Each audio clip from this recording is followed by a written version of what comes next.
जय Jagannath friends, good morning. Welcome to SR kitchen. SR kitchen आज आपण मानक पई नेकी आछि शुभ सकाळर ब्रेकफास्ट थाली नेकी आछि कस्तूरी मेथीर परोटा सहित फुलकोबी आलू भजा ता सहित गोटे गरमा गरम आमर गुड़ पका चा। आमे कड़ाई रे जीरा सोरिष सुखिला लंका पियाज भाजीदबा।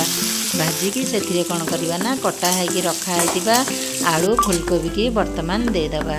देकी ताकू टिके खाली एपट सेपट चलई नहीं जा। चलई नहीं सारापर से आम देदेबा हाफ चामच हलदी गुंड, हाफ चामच लंका गुंड, आउ हाफ चामच जीरा पाउडर, आउ हाफ चामच आमर स्वाद अनुसार लुण देकी ताकू भल भाव में आम भाजीदबा।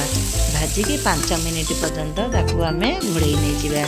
घोड़े नहीं सारापर आम देखा आमर भजा पूरा रेडी हो गला।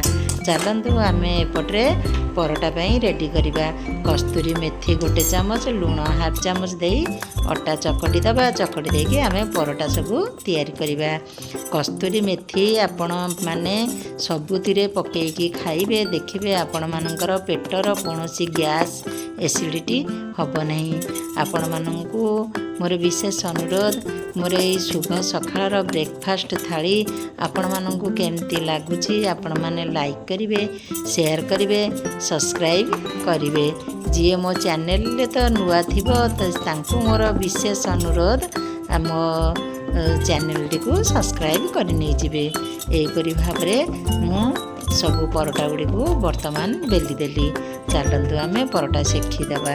एठी तावा गरम थिला, तावा रे परोटा दे मु अल्प अल्प घी मारी नहीं गली। घी मारिकी आम एमती भाव में सब परोटा गुड़ी को बर्तमान सेकी नहीं जा।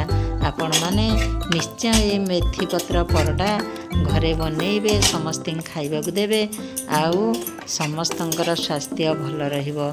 मेथी भी आमे जदि राति पानी रे गथुरे देथिबा सखाळु तार पानीटा भी पीले आमर सुगर लेवल टिके कम हो जीवो।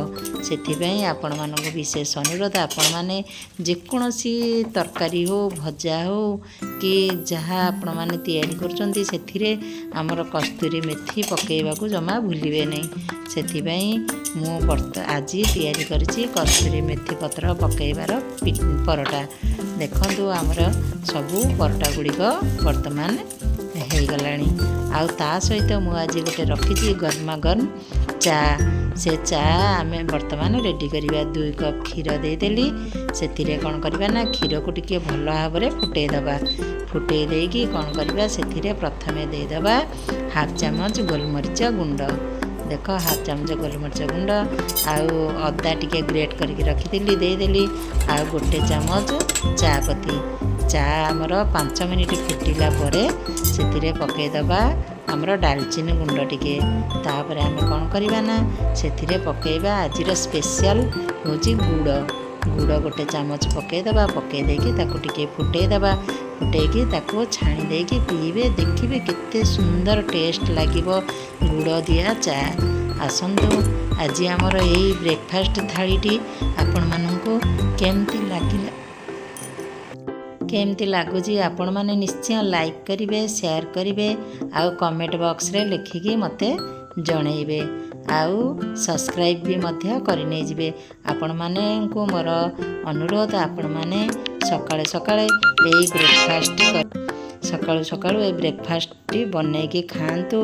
छोट पिला माननको खुआंतु, घर परिवार लोकनको खुआंतु। देखिबे देह पई बहुत हितकारक। आपण माने एही परि भाबरे मोर एसआर किचन को देखुथांतु, लाइक करुथांतु, शेयर करुथांतु।